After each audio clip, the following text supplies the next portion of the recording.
Hey there, and welcome back to the deep dive. Today, we're looking closely at a pretty significant development at the UN, specifically the Security Council's recent resolution on a ceasefire in Gaza. And just so you know, this entire deep dive is based on the source material provided to us. Our goal here is really to unpack Resolution 2735, what it actually says, why the sources are calling it so notable, and what it might mean for things on the ground. Okay, let's get into it. Right. And what's interesting based on these sources is that this isn't just, another statement. Resolution 2735 adopted June 10th, 2024.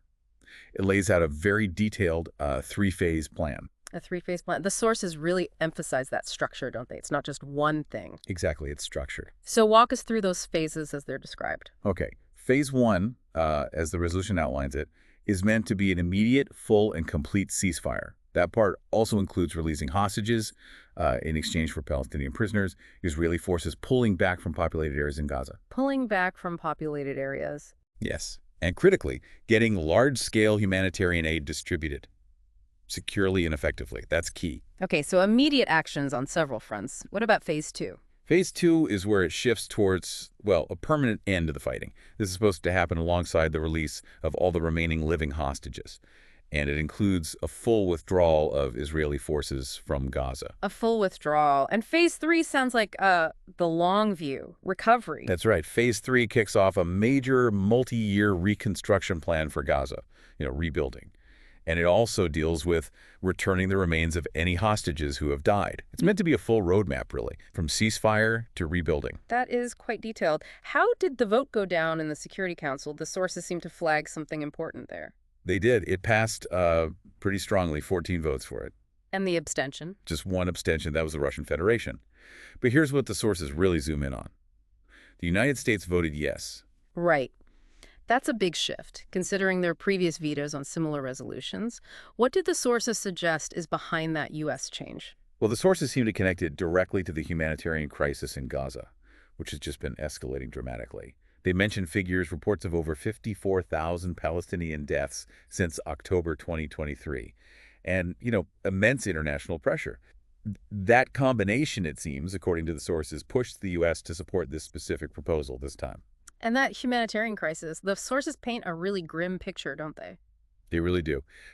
Catastrophic is the word used. Right. The entire population reportedly facing famine risk, essential services just totally disrupted, and aid distribution itself incredibly difficult. Reports of looting, even attacks on aid convoys, making it hard to get help where it's needed. So the UN is pushing for secure access. Urgently. Secure, large-scale, unimpeded access. That's the constant message. Wasn't there a specific example in the source material about an aid group pausing its work? Yes, that was a stark detail.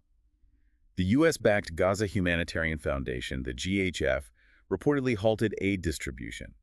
They did it, according to the reports, to pressure Israel for better safety for civilians around their sites. And that was after an incident. A horrific one. At least 27 Palestinians were reportedly killed near one of their distribution points. It just highlights the extreme danger for everyone involved. Aid workers, civilians, just trying to survive. So the resolution passes amidst this crisis. Right. What are the sources saying about reactions from Israel and Hamas? What happens next? Okay, so according to the sources, Israel has accepted the proposal outlined in the resolution. Hamas has responded.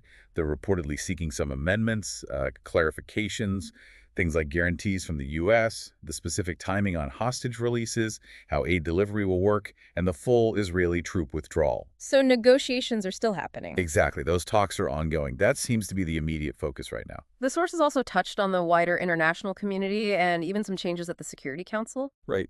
The focus now, internationally, is on pushing for full implementation, making sure it actually happens.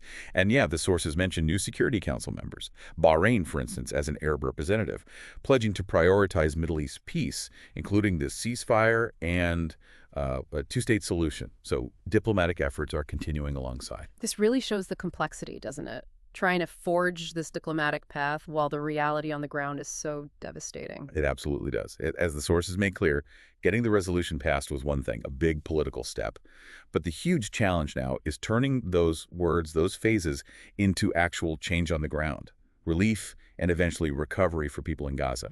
That's the focus. Absolutely. And maybe a final thought for you listening at home. Considering everything we've just heard from the sources, especially the dangers and difficulties with aid and security, how big is the gap between political will expressed in a UN resolution and actually easing a humanitarian catastrophe happening right now, thousands of miles away? Something to think about. Thank you for joining us for this deep dive today. We hope this gave you a clearer view of this important UN resolution. Glad to be here. Until next time, take care.